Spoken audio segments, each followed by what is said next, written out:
ಪರಿಸ್ಥಿತಿಯಲ್ಲಿ ಪವನ ದೇವರೊಬ್ಬರೇ ನಮಗ್ ಸಹಾಯ ಮಾಡೋಕ್ ಸಾಧ್ಯ.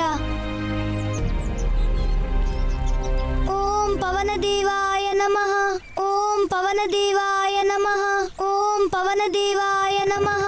ಓಂ ಪವನ ದೇವಾಯ ನಮಃ. ನಿಮ್ಮ ಕಣ್ಣುಗಳನ್ನು ತೆರೆಯಿರಿ ಮಾರುತಿ. ಪ್ರಣಾಮಗಳು. ಹೇಳಿ ಪುತ್ರ, ನಮ್ಮ ಸ್ಮರಣೆಯನ್ನೇಕೆ ಮಾಡಿದಿರಿ? ನಾವು ಅಯೋಧ್ಯೆಗೆ ಬಂದಿದ್ದೀವಿ, ಯಾಕಂದ್ರೆ ನಮ್ಮ ಪ್ರಭು ಶ್ರೀರಾಮರ ಜನ್ಮಕ್ಕಾಗಿ. ತಿಳಿದಿದೆ ಪುತ್ರ. ನಿಮ್ಮ ಪ್ರತಿ ಕಾರ್ಯದಲ್ಲೂ ಬೆಂಬಲವಾಗಿ ನಾವಿರುತ್ತೇವೆ. ಹೇಳಿ ಪುತ್ರ, ನಮ್ಮಿಂದೇನು ಬಯಸುತ್ತೀರಿ? ನಮ್ಗೆ ಎಂತ ರೂಪ ಕೊಡಿ ಅಂದ್ರೆ, ದಶರಥ ಮಹಾರಾಜರ ಮನಸ್ಸಿನಲ್ಲಿ ಪುತ್ರ ಪ್ರೇಮವನ್ನ ಹೆಚ್ಚಿಸಿ ಅವರ ಹೃದಯದಲ್ಲಿ ಸಂತಾನದ ಇಚ್ಛೆಯನ್ನ ಜಾಗೃತಗೊಳಿಸಬೇಕು. ಮಾರುತಿ, ನೀವು ಬಹಳ ಸುಂದರವಾಗಿಯೇ ಇದ್ದೀರಿ. ನಿಮ್ಮಲ್ಲಿರುವ ಸೌಂದರ್ಯಕ್ಕೆ ಮೋಹವನ್ನುಂಟು ಮಾಡುತ್ತದೆ ಪುತ್ರ. ಹೀಗಿರುವಾಗ ಬೇರೆ ರೂಪದ ಅಗತ್ಯವೇನಿದೆ? ಅದು ಹಾಗಲ್ಲ ಪವನದೇವ, ಕೃಪೆ ಮಾಡಿ ನಮ್ಗೆ ಹೊಸ ರೂಪವನ್ನ ನೀಡಿ. ನಮ್ಮನ್ನ ಆ ರೂಪದಲ್ಲಿ ನೋಡಿ ಪ್ರಭುಗೆ ಆನಂದ ಆಗ್ಬೇಕು. ಈ ನಿಮ್ಮ ರೂಪವೇ ಪ್ರಭುವಿಗೆ ಪ್ರಿಯವಾದದ್ದು ಮಾರುತಿ. ಹಾಗಾದ್ರೆ ಪ್ರಭುಗಳ ತಂದೆಗೆ ಯಾವ ರೂಪ ಇಷ್ಟನೋ ಆ ರೂಪನೇ ಕೊಟ್ಬಿಡಿ ನಮ್ಗೆ. ಆಗಲಿ, ನಿಮ್ಮಿಚ್ಛೆಯಂತಾಗಲಿ. ನೀವು ದಶರಥರ ಸಮಕ್ಷಮದಲ್ಲಿ ಸ್ವತಃ ಪ್ರಸ್ತುತಗೊಂಡಾಗ ನಿಮ್ಮ ಕಣ್ಣುಗಳನ್ನು ಮುಚ್ಚಿ ಯಾವ ರೂಪವನ್ನು ಕಲ್ಪಿಸಿಕೊಳ್ಳುವಿರೋ ಆ ರೂಪವನ್ನು ಧಾರಣೆ ಮಾಡುವಿರಿ. ನಿಮ್ಗೆ ಕೋಟಿ ಕೋಟಿ ಧನ್ಯವಾದಗಳು ಪವನದೇವ. ತಥಾಸ್ತು.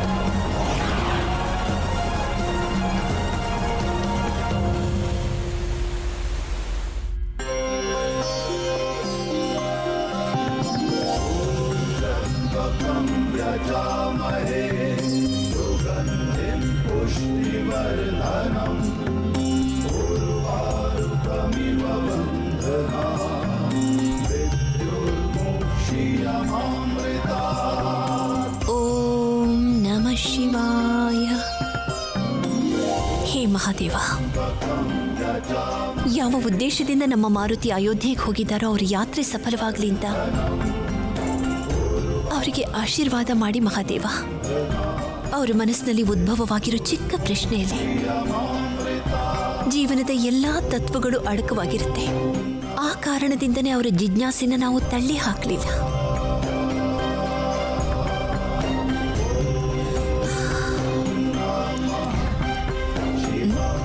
ಬಿಲ್ವಪತ್ರೆಯಲ್ಲಿ ಸುರೇಲಿ ಬಿಲ್ವಪತ್ರೆ ನಿಟ್ಟೇ ಇಲ್ಲ.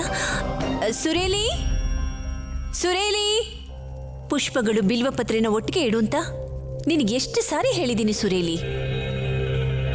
ಸುರೇಲಿ, ಸ್ವಾಮಿ ನೀವಾ? ಆಗಾಗ ನಮ್ಮನ್ನು ಸ್ಮರಿಸಿದೇವಿ. ಸದಾ ಹೃದಯದಲ್ಲೇ ವಾಸ ಮಾಡ್ತಿರೋ ನಿಮ್ಮನ್ನ ಸ್ಮರಣೆ ಮಾಡ್ಕೊಳ್ಳೋ ಅವಶ್ಯಕತೆ ಏನಿದೆ? ಇದೇ ಕಾರಣಕ್ಕಾಗಿ ನಾವು ನಿಮ್ಮ ಮುಂದೆ ಬಂದದ್ದು. ಒಳ್ಳೆ ಕೆಲಸ ಮಾಡಿದ್ರಿ. ಕೂತ್ಕೊಳ್ಳಿ, ಒಟ್ಟಿಗೆ ಬಿಲ್ವಾರ್ಚನೆ ಮಾಡೋಣ. ಅವಶ್ಯವಾಗಿ. ಓಂ ನಮಃ ಶಿವಾಯ.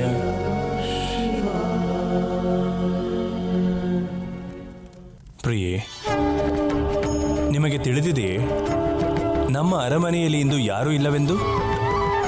ಯಾಕೆ ಸ್ವಾಮಿ? ಏಕೆಂದರೆ ನಮ್ಮ ರಾಜ್ಯಕ್ಕೆ ಒಂದು ಸ್ವರ್ಣ ಮೃಗ ಬಂದಿದೆ. ಎಲ್ಲರೂ ಅದನ್ನು ನೋಡಲು ಹೋಗಿದ್ದಾರೆ. ನಿಮ್ಮ ಸೇವಕಿ ಸುರೇಲಿಯೂ ಸಹ. ಸ್ವಾಮಿ, ಹೀಗೆ ಏಕಾಏಕಿ ಒಂದು ಸ್ವರ್ಣ ಮೃಗ ಕಾಣಿಸ್ಕೊಂಡು ನಮ್ಮ ಎಲ್ಲ ಪ್ರಜೆಗಳು ಅದರ ಹಿಂದೆ ಹೋಗ್ತಾ ಇದ್ದಾರೆ ಅಂದ್ರೆ ಇದರಲ್ಲಿ ಏನೋ ಅನಿಷ್ಟಕಾರಿ ಮಾಯೆ ಸಂಚಿದೆ ಅಂತ ಅನ್ನಿಸ್ತಾ ಇಲ್ವಾ?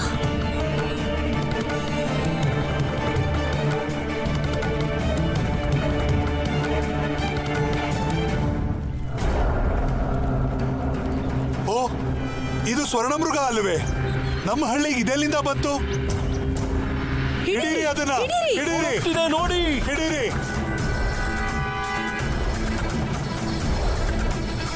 ಓಹೋ, ಸ್ವರ್ಣ ಮೃಗ!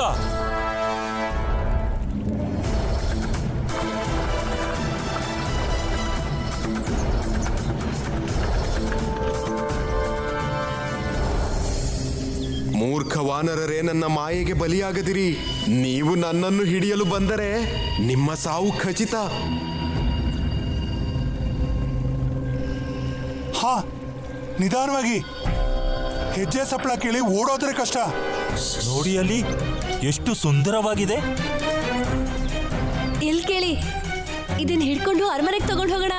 ಇಲ್ಲ ಇಲ್ಲ, ಮೊದ್ಲು ನಾವೇ ನೋಡಿದ್ದು, ನಾವೇ ತಗೊಂಡು ಹೋಗ್ತೀವಿ ಇದನ್ನ. ಅಯ್ಯೋ ಸುಕನ್ಯಾ, ಇದರಲ್ಲಿ ನಮ್ದು ನಿಮ್ದು ಅಂತ ಏನಿಲ್ಲ. ಇದನ್ನ ಹಿಡಿದ್ಬಿಟ್ಟು ಅರಮನೆಗೆ ತಗೊಂಡು ಹೋಗೋಣ. ಏನಂತೀಯಾ? ಓಡೋಯ್ತು. ಹಿಡೀರಿ, ಹಿಡೀರಿ, ಹಿಡೀರಿ, ಹಿಡೀರಿ, ಹಿಡೀರಿ. ಹಿಡೀರಿ, ಓಡಿ, ಬೇಗ, ಹಿಡೀರಿ. ಇವರನ್ನೆಲ್ಲ ಒಂದಾಗಿಸುವ ಕಾರ್ಯದಲ್ಲಿ ನನಗೇನಾದರೂ ತೊಂದರೆಯಾದರೆ ಇಲ್ಲಿಂದ ಓಡಿ ಹೋಗುವುದೇ ಒಳ್ಳೆಯದು.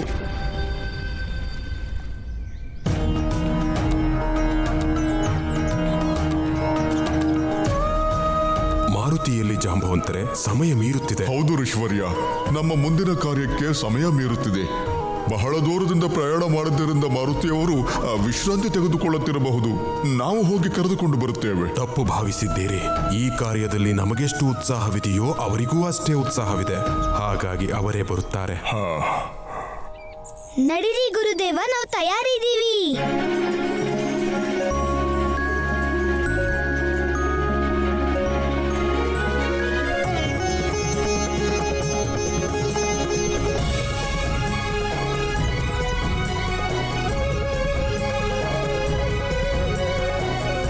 ಗುರುದೇವ, ನಾವು ತಯಾರಾಗಿದ್ದೀವಿ, ನಡೀರಿ.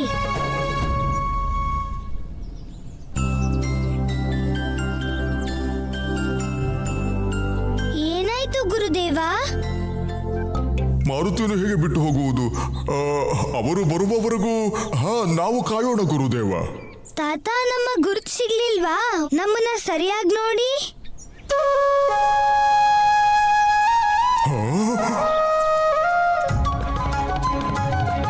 ಮಾರುತಿ, ನಾವು ಈ ವೇಷದಲ್ಲಿ ನಿಮ್ಮನ್ನು ಎಂದಿಗೂ ನೋಡಿರಲಿಲ್ಲ. ಯಾವ ರೂಪವನ್ನ ನೋಡಿ ಮಹಾರಾಜ ದಶರಥರ ಮನಸ್ಸಿನಲ್ಲಿ ವಾತ್ಸಲ್ಯ ಭಾವನೆ ಹೆಚ್ಚಾಗುತ್ತೋ ಅದೇ ರೂಪದಲ್ಲಿ ನಾವು ಬಂದಿದ್ದೀವಿ ಋಷಿವರ್ಯ.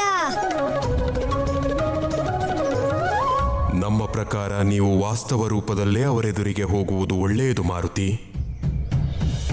ಸತ್ಯವೇ ಎಂದೆಂದಿಗೂ ಸುಂದರ ಮಾರುತಿ.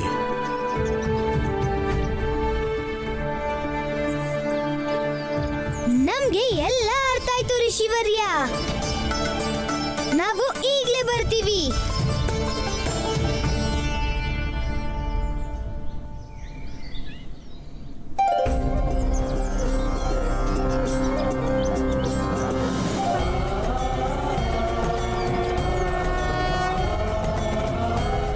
ಬನ್ನಿ ಋಷಿವರ್ಯ.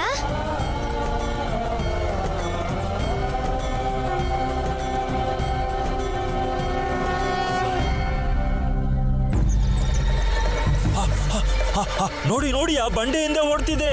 ಓ, ಅಲ್ಲೇ ಬಚ್ಚಿಟ್ಕೊಂಡಿದೆ ಅನ್ಸುತ್ತೆ.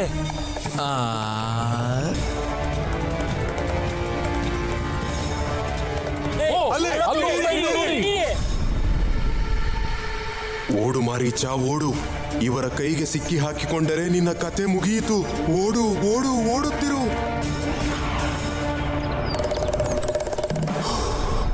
ಬದುಕಿದೆ.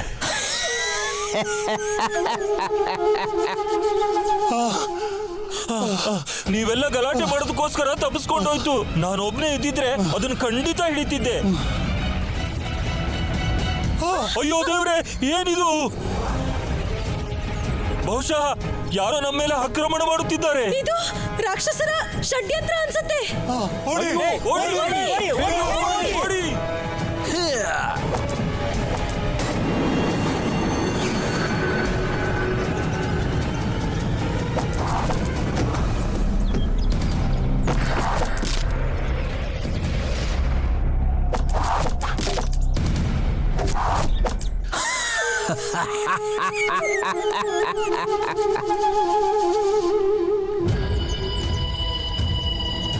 ಸಿಕ್ಕಾಕೊಂಡ್ರು ನಮ್ಮ ಜಾಲದಲ್ಲಿ. ಅಯ್ಯೋ ದೇವ್ರೆ, ನಮ್ಮ ಕಿಷ್ಕಿಂದೆ ಮೇಲೆ ಯಾರೋ ಆಕ್ರಮಣ ಮಾಡಿಬಿಟ್ಟಿದ್ದಾರೆ. ಒಬ್ಬ ವಾನರನು ಕೂಡ ಜೀವಂತವಾಗಿರಬಾರ್ದು. ಆಕ್ರಮಣ ಮಾಡಿ. ಓಡು ಓಡು. ಹರ ಹರ ಮಹಾದೇವ.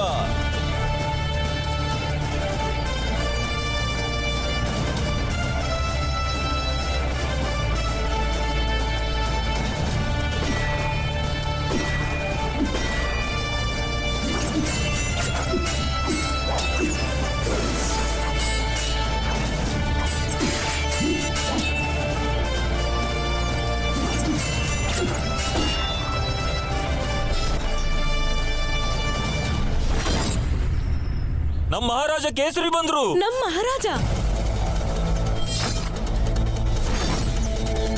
ಕಪಟಿ ರಾಕ್ಷಸರೇ, ಸುಮೇರು ರಾಜ ಕೇಸರಿ ಇರುವವರೆಗೂ ನಿಮ್ಮ ಯಾವುದೇ ಆಯುಧ ನಮ್ಮವರನ್ನು ಏನೂ ಮಾಡಲು ಸಾಧ್ಯವಿಲ್ಲ.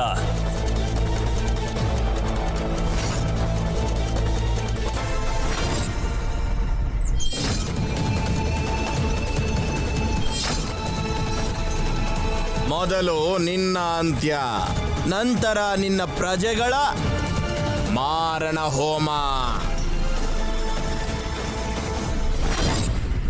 ನನ್ನ ಕಾರ್ಯವೇನೋ ಮುಗಿಯಿತು ಸುಬಾಹು. ಈಗ ಈ ವಾನರರು ಹೇಗೆ ಯುದ್ಧ ಮಾಡುತ್ತಾರೆಂದು ನೋಡುವ ಕೌತುಕ ಹೆಚ್ಚಾಗುತ್ತಿದೆ ನನಗೆ. ನೋಡೋಣ. ನನ್ನಿಂದ ಸೋತು ನಾಚಿಕೆ ಇಲ್ಲದೆ ಸಾಯಬಾರದು ಅಂತಿದ್ರೆ ನನಗೆ ಶರಣಾಗು, ಕ್ಷಮಿಸಿ ಬಿಡ್ತೇನೆ. ನಿನಗಿನ್ನೂ ಗೊತ್ತಿಲ್ಲ ವಾನರ, ಈ ಸುಬಾಹುವಿನ ಶಕ್ತಿ ಎಂಥದ್ದು ಎಂದು. ವಾನರರು ಮತ್ತು ರಾಕ್ಷಸರ ನಡುವೆ ಒಂದು ಸಂಧಾನವಾಗಿದೆ. ನೀವು ನಮ್ಮ ಗಡಿ ದಾಟಿ ಬರುವ ಹಾಗಿಲ್ಲ, ನಾವು ಬರುವುದಿಲ್ಲ. ಸಂಧಾನವನ್ನು ಮುರಿದು ನಮ್ಮ ಅನುಮತಿ ಇಲ್ಲದೆ ನಮ್ಮ ಕ್ಷೇತ್ರಕ್ಕೆ ಬಂದು ನಮ್ಮ ಪ್ರಜೆಗಳ ಮೇಲೆ ಆಕ್ರಮಣ ಮಾಡಿದೀಯಾ ನೀನು. ಈಗ ನಾವು ನೀಡುವ ಶಿಕ್ಷೆಯನ್ನು ನೀನು ಸ್ವಪ್ನದಲ್ಲೂ ಸಹ ಊಹಿಸಿರಲು ಸಾಧ್ಯವಿಲ್ಲ.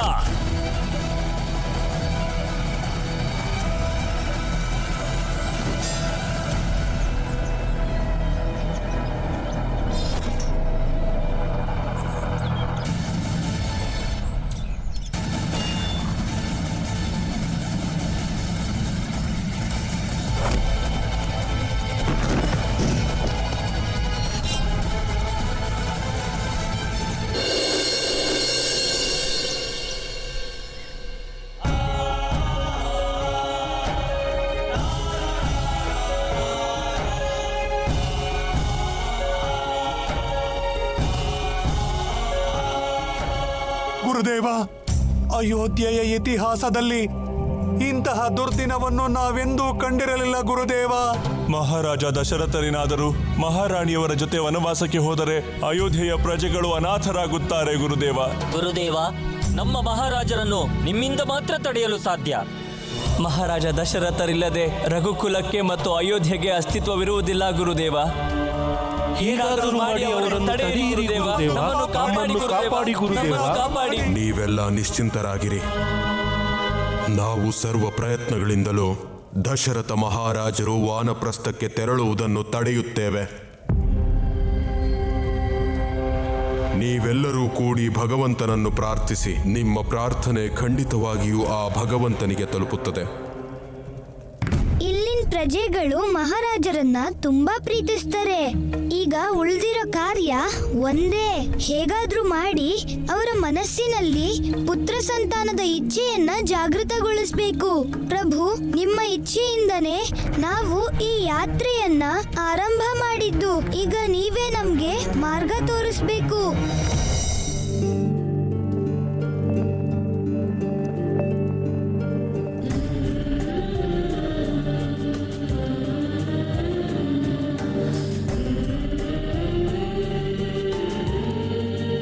ಇಕ್ಷ್ವಾಕು ವಂಶಜರೇ, ನಿಮ್ಮೆಲ್ಲರಿಗೂ ಕಿರಿಯನಾದ ದಶರಥನ ನಮಸ್ಕಾರಗಳು. ಈ ನಮ್ಮ ನಿರ್ಧಾರ ಸಾವಿನ ನೋವಿಗಿಂತಲೂ ಹೆಚ್ಚು ಎಂಬುದು ನಮಗೆ ತಿಳಿದಿದೆ. ಆದರೆ ಬೇರೆ ದಾರಿಯಿಲ್ಲ. ಈ ಅಯೋಧ್ಯೆಗೆ ಉತ್ತರಾಧಿಕಾರಿಯೊಬ್ಬನನ್ನೂ ನೀಡಲಾಗಲಿಲ್ಲ ನಮಗೆ. ಹಾಗಾಗಿ ಅನ್ಯ ಮಾರ್ಗವಿಲ್ಲದೆ ವಾನಪ್ರಸ್ಥಕ್ಕೆ ತೆರಳಲು ನಿರ್ಧರಿಸಿದ್ದೇವೆ. ಇದು ನಮ್ಮ ಜೀವನದ ಬಹುದೊಡ್ಡ ವಿಡಂಬನೆಯೇ ಸರಿ. ಪ್ರಾಣಕ್ಕಿಂತಲೂ ಹೆಚ್ಚಾಗಿ ಪ್ರೀತಿಸುತ್ತಿದ್ದ ಅಯೋಧ್ಯೆಯನ್ನು ಸಂರಕ್ಷಿಸಲಾಗದೆ ಎಲ್ಲವನ್ನೂ ತ್ಯಜಿಸಿ ಹೋಗುತ್ತಿದ್ದೇವೆ. ಈ ಜೀವನ ನಮಗೆ ಸಾಕಾಗಿ ಹೋಗಿದೆ. ಇದುವರೆಗೂ ಅಯೋಧ್ಯೆಗೆ ಮಾಡಿದ ಯಾವ ಕಾರ್ಯಗಳಿಗೂ ಮೌಲ್ಯವೇ ಇಲ್ಲದಂತಾಯಿತು. ಇತಿಹಾಸದಲ್ಲಿ ನಾವೊಬ್ಬ ವಿಫಲ ಚಕ್ರವರ್ತಿ ಎಂದು ಈ ಜಗತ್ತು ನಮ್ಮನ್ನು ಸ್ಮರಿಸುತ್ತದೆ. ಸ್ವಾಮಿಯನ್ನು ಈ ಸ್ಥಿತಿಯಲ್ಲಿ ನೋಡಲಾಗುತ್ತಿಲ್ಲ. ನಮ್ಮ ಸ್ವಾಮಿಗಿರುವ ದುಃಖವೇ ನಮಗೂ ಸಹ ಇರುವುದು. ನಮ್ಮಿಂದ ಹೇಳಿಕೊಳ್ಳಲಾಗುತ್ತಿಲ್ಲವಷ್ಟೇ. ಒಬ್ಬರು ಮಾಡಿದ ತಪ್ಪಿಗಾಗಿ ಎಲ್ಲರೂ ಅನುಭವಿಸುವಂತಾಗಿದೆ. ಇದು ಯಾವ ನ್ಯಾಯ? ರಾಣಿಯರೇ,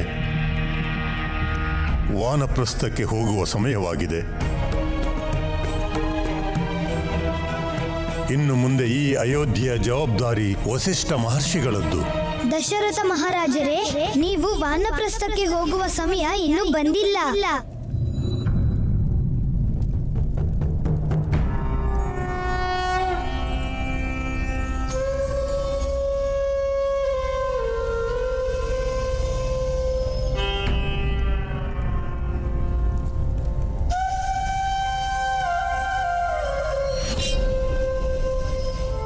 ದಶರಥ ಮಹಾರಾಜರೇ, ನಮ್ಮ ಪ್ರಣಾಮಗಳನ್ನ ಸ್ವೀಕರಿಸಿ. ಪ್ರಣಾಮಗಳು.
ಇವರೇ ನಮ್ಮ ಆರಾಧ್ಯರ ಪಿತಾಶ್ರೀ ದಶರಥ ಮಹಾರಾಜರು. ಮಹಾರಾಜ, ನಾವಿಲ್ಲಿಗೆ ಬಹಳ ದೂರದಿಂದ ಬಂದಿದ್ದೀವಿ. ನಿಮಗೆ ಗೊತ್ತಾ, ನಾವು ಅಯೋಧ್ಯೆಯ ವಿಶೇಷತೆಯ ಬಗ್ಗೆ ಬಹಳ ಕೇಳಿದ್ದೀವಿ. ಜನರು ಹೇಳ್ತಾರೆ, ಇಲ್ಲಿ ಧರ್ಮವು ನೆಲೆಗೊಂಡಿದೆಯಂತೆ. ಇದೊಂದು ಮಹಾತ್ಮರಿರುವ ಪುಣ್ಯ ಭೂಮಿ. ಇಲ್ಲಿ ದೊಡ್ಡ ದೊಡ್ಡ ಋಷಿವರ್ಯರು ಆಶ್ರಮಗಳನ್ನ ನಿರ್ಮಿಸಿದ್ದಾರೆ ಅಂತ.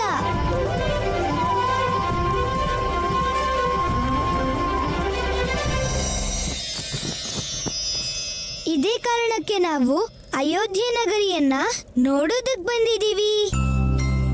ನೀವ್ ಆಜ್ಞೆ ಕೊಟ್ರೆ ಸ್ವಲ್ಪ ದಿನಗಳು ನಾವಿಲ್ಲಿ ಇರಬಹುದಾ? ಮೊದಲು ನಿಮ್ಮ ಪರಿಚಯವನ್ನು ತಿಳಿಸಬಹುದೇ? ಇವರು ಸುಮೇರು ಪರ್ವತದ ರಾಜ ಕೇಸರಿ ಮಹಾರಾಜರ ಪುತ್ರ ಮಾರುತಿ.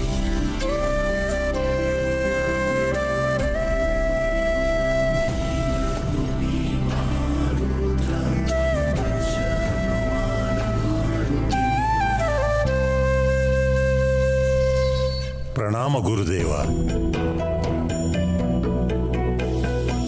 ಹಿರಿಯರಾದ ಜಾಂಬವಂತರೇ, ದಶರಥನ ಪ್ರಣಾಮಗಳು. ಅಂದರೆ ನೀವು ಮಹಾರಾಜ ಕೇಸರಿಯ ಪುತ್ರರೇ? ನಾವು ಅವರ ಬಗ್ಗೆ ಬಹಳ ಕೇಳಿದ್ದೇವೆ. ಅವರೂ ನಮ್ಮ ಹಾಗೆ ಶಿವನ ಪರಮ ಭಕ್ತರು. ಹಾಗೂ ನಿಮ್ಮ ತಾಯಿ ದೇವಿ ಅಂಜನಿ, ಅವರ ಬಗ್ಗೆಯೂ ನಾವು ಬಹಳಷ್ಟು ಕೇಳಿದ್ದೇವೆ. ಅವರಿಬ್ಬರ ಸಂಸ್ಕಾರ ನಿಮ್ಮಲ್ಲಿ ಎದ್ದು ಕಾಣುತ್ತಿದೆ ನಮಗೆ.